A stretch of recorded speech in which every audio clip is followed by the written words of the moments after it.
బయట ఎంత చల్లగా ఉండనివ్వండి, అరుణాచలం దేవాలయంలోకి వెళ్లి కూర్చుంటే ఒళ్ళు చెమటలు పోస్తుంది.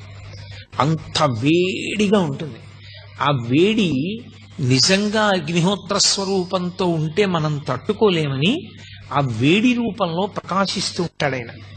కాదు కాదు, అసలు యథార్థం ఏమంటే అది జ్ఞానాగ్ని. ఆ జ్ఞానాగ్ని ఎవరికి కలుగుతుందో వాళ్ళ కర్మలు దగ్ధమవుతాయి. జ్ఞానాగ్ని దగ్ధ కర్మాణం అంటాడు భగవద్గీతలో గీతాచార్యుడు.